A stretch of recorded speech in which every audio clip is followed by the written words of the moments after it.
2,000 years later. Hello everyone, আমি তোমাদের কিশমিশ। কেমন আছো তোমরা সবাই? প্রায় 2 সপ্তাহ পরে আমি আমার নিজের বাড়িতে আজ এসেছি। জানো আজ সকালে কি হয়েছে? 4:30টায় অ্যালার্ম দিয়েছিলাম। অ্যালার্ম তো বেজেছে, আমি সেটাকে স্টপ করে দিয়ে আবার ঘুমিয়ে পড়েছি। তারপরে যখন ঘুম ভাঙলো তখন দেখলাম 5টা 40। 6টা 5-এ আমার ট্রেন ছিল গড়িয়া থেকে। আমি দৌড়াতে দৌড়াতে যখন স্টেশনে আসলাম তখন অলরেডি 6টা 7। কপাল কতটা ভালো জানো, ট্রেন এসছে 6টা 8-এ। আমি ট্রেনে উঠেছি, তারপর এই ব্লগটা স্টার্ট করেছি।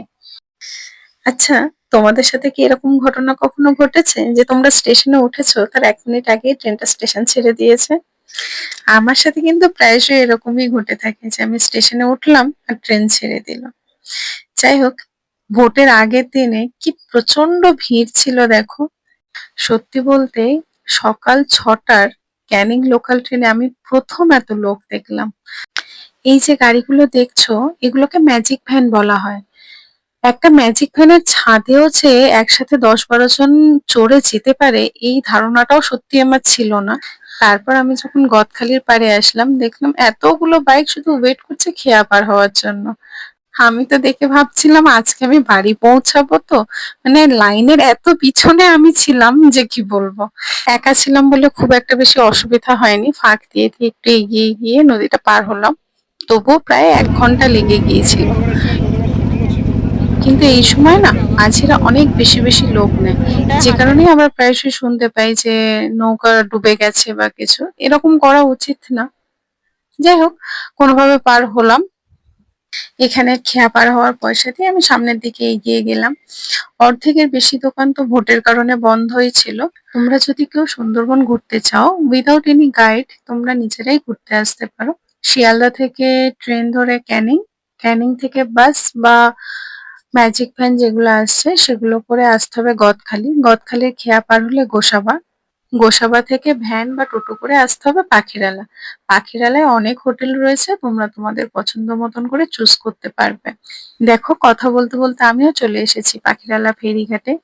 এই দিন এত এত পরিমাণে ওয়েদারটা খারাপ ছিল, নদীর জল দেখো, মানে নৌকা এত পরিমাণে আপ ডাউন করছে যে নৌকায় উঠতেই মানুষ ভয় পাচ্ছে।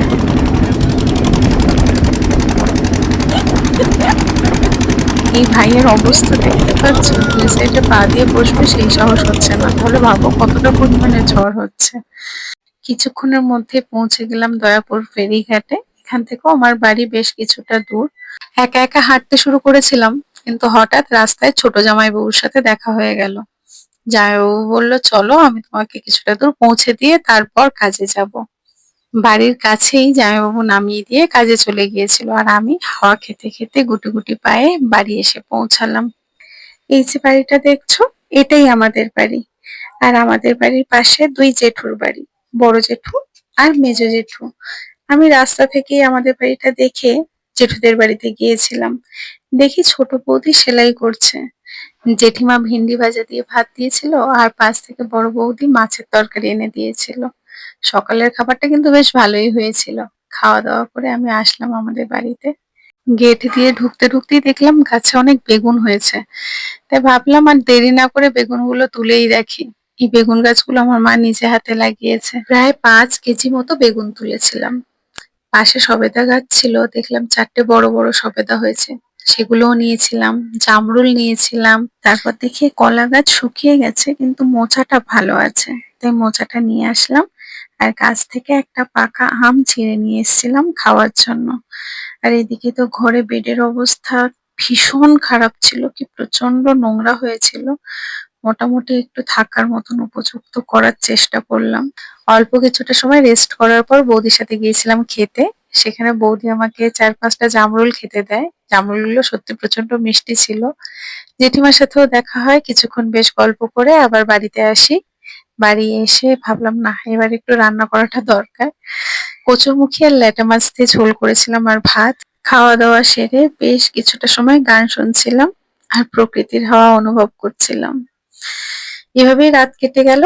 পরের দিন মায়ের ভোট দেওয়া হয়ে গেলে যথারীতি আবার কলকাতার উদ্দেশ্যে রওনা হলাম।